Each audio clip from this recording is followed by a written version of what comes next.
तो देखो बच्चों, भाई क्लास 10th के बच्चों को जिस चीज का इंतजार था वो वक्त आ चुका है। देखो बहुत सारे लोगों को कंफ्यूजन था और बहुत सारे लोगों को पूछना था कि यार सेकंड बोर्ड एग्जामिनेशन कब होगी, कैसे होगी।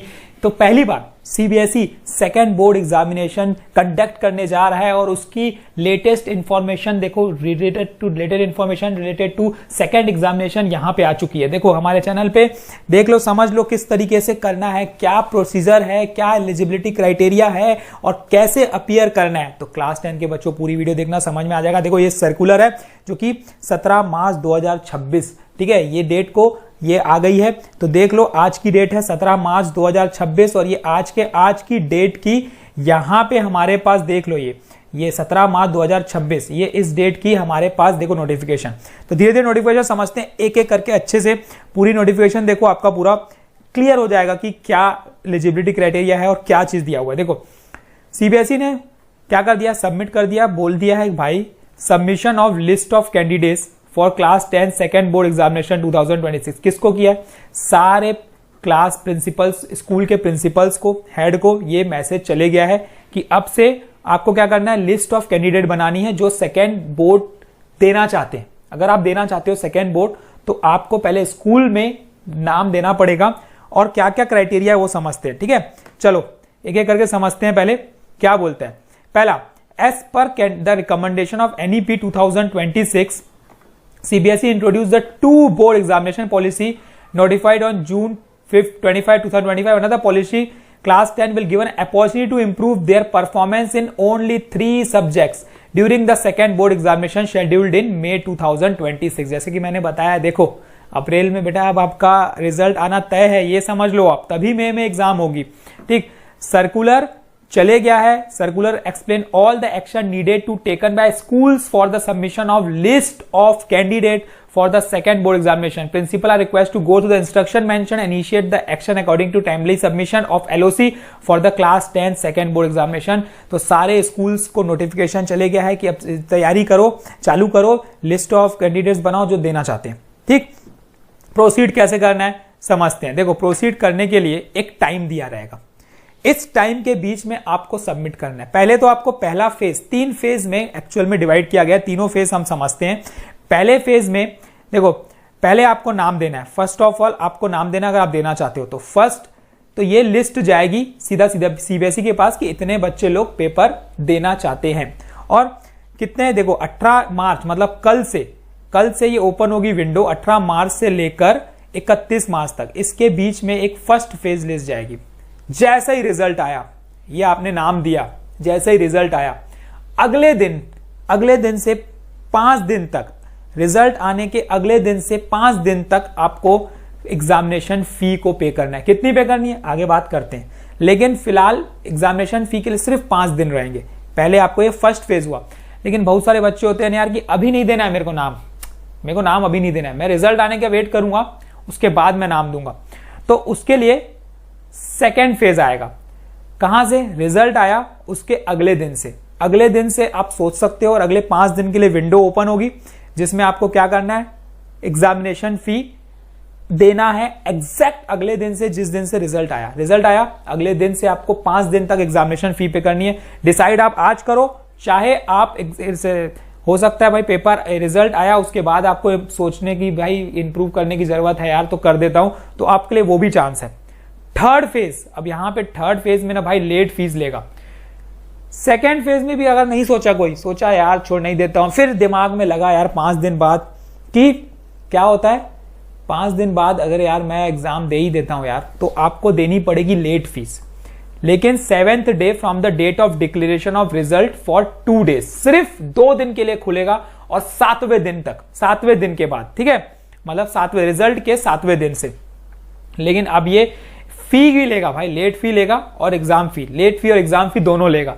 तो मैं तो बोलूंगा भाई ये लेट फी और एग्जाम फी के चक्कर में जाना ही नहीं, इसके चक्कर में जाना ही नहीं भाई, क्योंकि लेट फी इतनी ज्यादा है ना कि आप बोलोगे छोड़ यार क्या दूंगा पेपर। तो आप अगर डिसाइड करना है तो अभी से डिसाइड कर लो, या रिजल्ट आया और उसके अगले दिन डिसाइड कर दो, मतलब रिजल्ट के दिन ही डिसाइड कर लेना, मैं तो बोलूंगा। ठीक है, अब बोलता क्या है, प्रिंसिपल्स, सारे प्रिंसिपल्स को, टीचर्स को बोल दिया गया जो रूल्स हैं सेकेंड बोर्ड के वो समझाओ।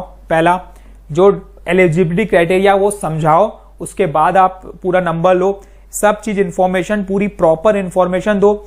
एक चीज दिमाग में बैठाना, जो ये बोल रहा है, देखो ये इंपॉर्टेंट है, be inform that examination centre would be limited. यहाँ पे एग्जामिनेशन सेंटर अब लिमिटेड हो जाएगा क्योंकि स्कूल चालू हो जाएंगे, टीचर्स की छुट्टी रहेंगी, तो एग्जामिनेशन सेंटर्स लिमिटेड हो जाएंगे in number, hence the examination centre might not be nearer. देखो ध्यान दो, यहां पे बोलता है भाई जरूरी नहीं है कि यहां पे आपको नियरर मिले, यहां पे ध्यान देना, जरूरी नहीं है कि नियरर मिले, है ना, it might not be nearer, कहीं और भी मिल सकता है, दूर दूर भी मिल सकता है। एक बार एलोकेट हुआ मतलब चेंज नहीं होगा, एक बार एलोकेट हुआ मतलब चेंज नहीं होगा, ठीक, ये इंपॉर्टेंट है। Be advised that whoever wishes to appear in second board examination because of any reason, they should submit list of candidate during the first phase, as well as this helps CBSE in the advanced preparation. However, student can decide finally based on the declaration of result and then pay the examination fee. Student who decide the based on the result may submit the both list of candidate and the examination fee during second phase. First phase में भी कर सकते हो, second phase में भी कर सकते हो। Candidate appeared in the main examination and placed in compartment. Such candidate need to resubmit their LOC, fresh LOC as their improvement of subject criteria might change. जिसका कंपार्टमेंट आएगा, जैसे किसी का कंपार्टमेंट आ गया तो अभी उसने नाम दे दिया लेकिन उसका कंपार्टमेंट आ गया, तो उसको फ्रेश एलओसी देना पड़ेगा बता के कि मेरा कंपार्टमेंट है और मैं इंप्रूव करना चाहता हूं, तो ये फ्रेश एलओसी जाएगा, सेकंड फेज में जाएगा एक्चुअल में ये, ठीक है। Student from Middle East countries की बात करेगा, हैव बीन कैंसल्ड हो चुके हैं, they submit their LOC after declaration of result in second phase, ठीक, क्योंकि उनके पेपर ही कैंसिल हो चुके हैं। अब क्या कंडीशन है, एलिजिबिलिटी क्राइटेरिया समझो, फर्स्ट बोर्ड में एग्जामिनेशन में अपीयर होना चाहिए, जैसे कि मैंने बताया बहुत सारी इंफॉर्मेशन मैंने रिलेटेड टू ये सेकंड बोर्ड एग्जामिनेशन बना के रखी है, आप देख भी सकते हो, यहां भी मैं बता देता हूं, ठीक है। All pass and eligible student are allowed to improve their performance only in 3 subjects out of science, mathematics, social science and languages. कोई भी 3 सब्जेक्ट को इंप्रूव कर सकते हो, एक भी कर सकते हो, 2 भी कर सकते हो, लेकिन ज्यादा से ज्यादा 3। If student not appeared in 3 और more exam in the first examination, भाई अलाउड नहीं है, नहीं अलाउड है, ठीक है, उसको मतलब अगले साल फिर से देना है पेपर, है ना। For student result in the first examination is compartment, such student allowed to appear in second under compartment category, जैसे मैंने आपको बताया था, ठीक है। No new name will be added in the LOC for the second examination, ठीक है। List of candidate में सेकंड एग्जामिनेशन में न्यू नेम ऐड नहीं होगा, मतलब अगर आपने पहला एग्जाम नहीं दिया है तो दूसरा नेम नहीं ऐड होगा, सेकंड एलिजिबल नहीं हो सेकंड के लिए। Subject changes are not allowed from the first examination to second examination except permitted as per policy in case of mathematics. No correction in student data from the first examination to second is allowed. कुछ data student data allowed, correction allowed नहीं है, ठीक है। ऐसा नहीं है कि भाई पहले करेक्शन गलत दियो, नेम गलत दियो, कुछ भी गलत दियो तो उसमें भी करेक्ट कर सकते हो, बिल्कुल नहीं, जो है वही जाएगा, ठीक है। ये इंपॉर्टेंट कैटेगरी थी। अब यहां पे मैं सीधा सीधा आता हूं यहां पे मैं इसके एग्जामिनेशन फीस पे, सिलेबस वही है, सेम सिलेबस है, कोई दिक्कत नहीं जाने वाली। एलिजिबिलिटी समझ गए, एटलीस्ट 3 एग्जामिनेशन द फर्स्ट वही है, सेम जो बताया मैंने वही चीज है, एलिजिबिलिटी क्राइटेरिया, ठीक। अब आते हैं इसकी फीस पे, इसके फीस स्ट्रक्चर पे आते हैं।